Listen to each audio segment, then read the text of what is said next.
Good morning, Barbadians. Barbados lost today our fifth Prime Minister, Owen Seymour Arthur. Even as I visited Mr. Arthur yesterday, I'm still taken by the quickness of his passing. Indeed, this is one of the few occasions in public life that I struggle for words. While I speak today as Prime Minister of Barbados, and there is so much going through my head after 32 years of relationship, and I might add a sleepless night, my thoughts go back to the morning after September 6, 1994, 28 years ago, when Mr. Arthur called and offered me the Ministry of Education, Youth and Culture, and thereafter offered Liz Thompson the Ministry of Health. We were described as being too green for the task of these large ministries, and that he needed to appoint more seasoned individuals. Owen advised us to ignore those comments and to press ahead with the mission, as he believed we would succeed. He believed in Barbados and in what we could achieve. That reinforcement of what we could do anchored us on a journey for which I shall always be grateful. Owen Arthur, that I knew, was never overwhelmed by the task at hand. Face it and fix it. That was his mantra. Indeed, his greatest domestic legacy will be considered by many as the wrestling of unemployment from the horrendous highs of the early 1990s to under 7% in 2008. It seems like an archaic economic achievement, but it meant real things to real Bajans in real ways. The promise that many doubted at the outset of his tenure was delivered over the 3 terms, the creation of 30,000 jobs.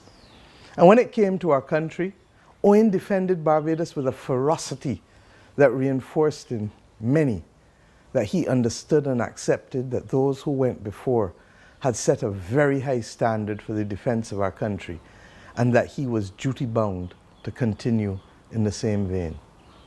This strong patriotism was anchored by a burning passion for regional integration and for the Caribbean civilization.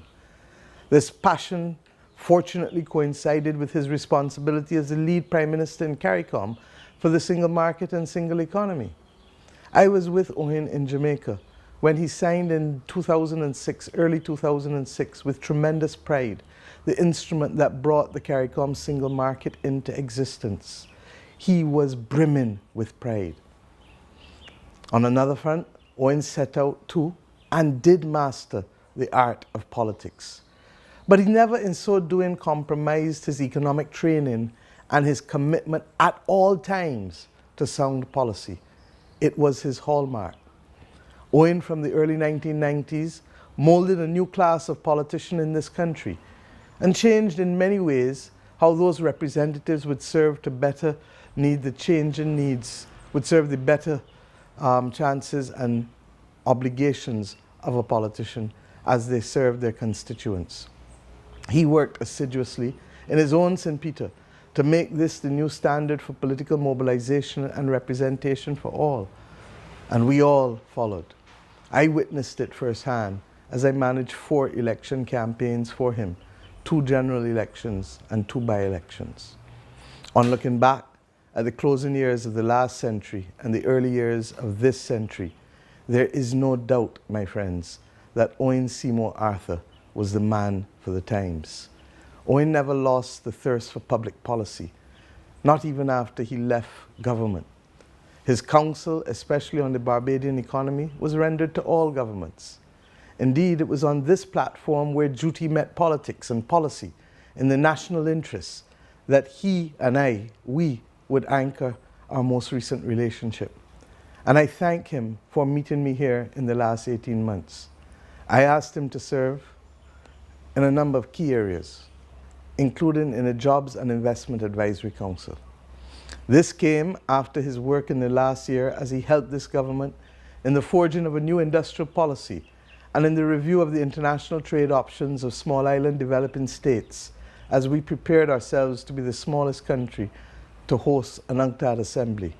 His work will continue as we continue those preparations and will be built upon. Tragically, COVID would put paid to one of his very last assignments, the chairmanship of LIAT. It was with a heavy heart that he and his board recommended the liquidation of LIAT 1974 Limited. Owen was conscious that he made the decision to increase Barbados' participation with LIAT at the turn of the century in a previous time, but that the scale of the impact of COVID and the state of the company as it is today would make that task virtually out of our reach, and certainly as Barbadians, given all that we now had to face with COVID. My friends, our country, Barbados, is the poorer for his passing. His intellect was larger than life, believe you me. His love of country as constant as the northern star. The last title bestowed on him was the most fitting, Professor of Practice. For Owen was first and foremost a teacher, taking the most complex economic issues and stripping them down to be understood by the average man and average woman in shop. His keen sense of history and of politics shared daily with an emerging class of politicians that he would claim responsibility for bringing to public life. As I said earlier, a man of his time and for the times in which he served. He discharged his duty as Prime Minister of Barbados and as a Caribbean leader with distinction. He shall remain in that pantheon of Caribbean leaders. On behalf of the government and the people of Barbados, we say thank you to Owen Seymour Arthur and to his family for his service to a grateful nation and to a proud people. To his wife Julie and his daughters Sabrina and Leah and his granddaughter, to his siblings, we extend our deepest condolences. To all who ensured his friendship and who supported him, we also extend our deepest condolences. The appropriate arrangements for the state funeral will be attended to by the Honourable Colin Jordan and by the Cabinet Office. It is at this time that nations find it necessary to reflect, and I urge all Barbadians to so reflect over the course of the next 3 days of official mourning. I remind us that during this period, that reflection should be accompanied by the appropriate behaviour and the appropriate music in public spaces. I also remind us that thereafter, and from today, Barbados' flag will be flown at half-mast until such time as Mr. Arthur's remains are interred.